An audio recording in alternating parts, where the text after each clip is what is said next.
Cheers, guys. Epix 911, welcome to the Elitist Geek and VR news for July 19th. Crazy day, server crashes, lots of fun. Time to chillax, get into some news. Rise of the Tomb Raider is a game that came out for the PC in January of this year, and the Xbox One fall, autumn, whatever the hell you want to call it, in 2015. And you know, it's a Tomb Raider game. We don't need to go into the specifics, but the Tomb Raider franchise, it's safe to say, has had, quite the peak and quite the valley. And I guess you could kind of call it a resurrection of sorts. But anyways, there's going to be a PlayStation 4 version coming out in October that's also going to offer VR support. Now, that's the point where a lot of people on the internet went a little crazy and assumed that to mean that the entire game was going to be VR. That is not the case. It's a DLC style level where you're basically in a kind of a story mode. You explore Lara Croft's manor, right? And that portion of it is in VR. The rest is normal. So no word yet if that's going to be available for PC or Xbox One, via DLC. Personally, well, Xbox doesn't really have a solution, but for the PC side of things, I think that would be kind of cool. And it would be a good PR move, I think. It's just, I notice with a lot of free stuff that, at least for VR, it's kind of meant really skimpy. And free is free. Absolutely, guys. Free is free. It's free. But my time is worth something. And I'm sure your time is worth something. And even though the game is free, the time to install it, load it, play it, well, that isn't free. And if I'm spending, 10 minutes, 15 minutes on a game that ends up being complete poop or nothing more than a tech demo, then I'm sorry, I did pay for it, right? Because I do put a dollar value on my free time. It's a precious commodity, and I don't have enough of it, and neither do you guys, right? I mean, how many of us would like to purposely work a 5-day work week? Man, if I found a lottery, that would be it. Out of here. So that's PlayStation 4 DLC. Look for that in October. If I do hear anything on PC, I'll let you guys know. Next item is Nvidia's got a new driver release. And we talked about this last week and a half ago, where we talked about VRWorks. And we also talked about Nvidia kind of doing a mea culpa and admitting that they'd made a couple of mistakes. And one of the mistakes was with the HDMI DisplayPort issue on 980s and 1080s. And at that time, they indicated they were going to fix it, in the next driver. And then the other one was to do with virtual reality boosting of the core during the gameplay. And it wasn't happening for the NVIDIA GPUs properly. Again, based on that driver, they indicated it was going to be fixed. Now, I looked through that driver release notes. I didn't see that.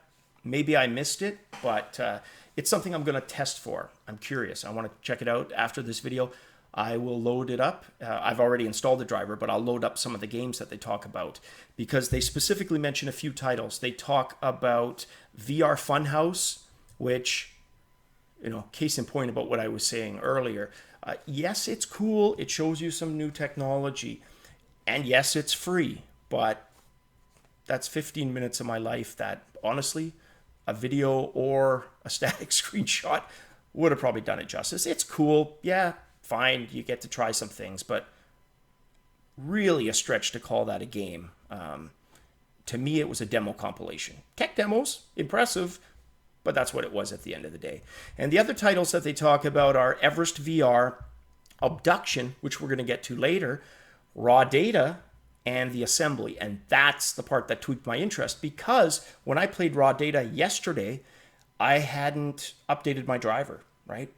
So if that's one of the titles using VRWorks and the driver has been updated to support that for that specific title named, it stands to reason I should get better performance. And that's another thing I'm going to test when I'm done with this video to see if that is the case. I'm really curious because I managed to get most settings to epic, Shadows I had on low, AA I had on low, and super sampling 0.8 with global turned off.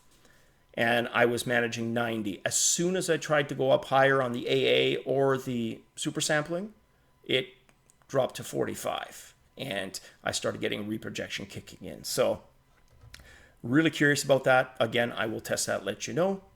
Now, speaking of one of those titles, The Assembly, it was reviewed on the Road to VR website. So they did a really good review of it. Encourage you to go check it out. It's an adventure game, first person, but so critical, guys. And I know a lot of you agree with me on this, that in VR, if you don't like a genre normally, give it a shot in VR. You know, yes, I just talked about your time being precious to you, and that's really what is at stake. But if you do find a winner, how much better is that, right? You can sink some good time into your newly discovered game. Also, just because you might not like one example of a genre in VR doesn't necessarily mean you won't like another, because it's all about how they implement the VR experience, in my opinion. That is the key thing. And if they've got a really good movement system and they've handled a lot of the complaints that you would traditionally have, like if you did a pros and cons of the genre you don't like, right? And you've got your cons. Well, if VR can address 50% or more of your cons, and suddenly it's lopsided in favor of your pros, don't you kind of owe it to yourself to give it a shot, right? And hey, at the end of the day, if you still don't like it and you try it again and again, fair enough, no problem. But don't deprive yourself of a possibly awesome experience because you don't like a certain genre. Trust me, guys. Again, the title of my channel, The Elitist Geek, the reason I have that is because for a long time I was an elitist dick. I was PC Master Race in the 90s. I looked down on consoles. And even though I started with consoles, the Atari 2600, right? My family had an NES and a SNES, but I already had my Commodore and Amiga at the time. It wasn't until the early 2000s, we're talking about 15 years ago, that I finally, the buddy that you guys see here on Fridays, managed to get me to play Final Fantasy 7 or 7. And I liked it enough to try 12, which was like the perfect CPRG JRPG blend, right? It was awesome. And had I stuck to my original thinking, I never would have experienced those games. So definitely give it a shot. You may be surprised, pleasantly so. The last item that I want to talk about has to do with Obduction, which is a game created by Cyan. And they just announced that they're going to have to delay it till August. And really, I don't think that's a bad thing. I mean, from a VR point of view, I know I can appreciate polish, and that was evidenced yesterday with raw data. So if we're talking about 30 days to get some polish, I got no problem with that, right? I would rather they do that than release something buggy to market or succumb to pressure to release early, right? If they're going to take another 2 years, well, that's a whole different story, and you start getting into Duke Nukem Forever territory. But 30 days, benefit of the doubt, do it, guys. Release something polished. The company that doesn't do that, that releases sports games that shall go unnamed, that same company succumbs to shareholder pressure to basically release sports games on specific or by specific dates because they have pallet targets to meet, right? And yeah, you can figure out which company that is and which games they are.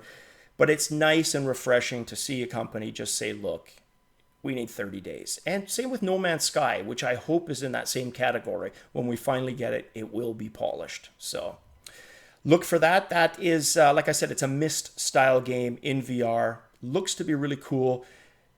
With Myst, for those of you who weren't of that era, this was a super popular CD-ROM multimedia killer app.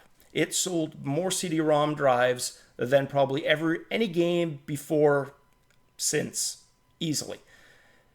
It was kind of like that Wii sensation that we had a few years ago, and now, unfortunately, with Pokemon Go, where you get all these solitaire players climbing out of the woodwork, and suddenly they're super hardcore gamers, which, you know what, it's cool. Bless them. Get into gaming.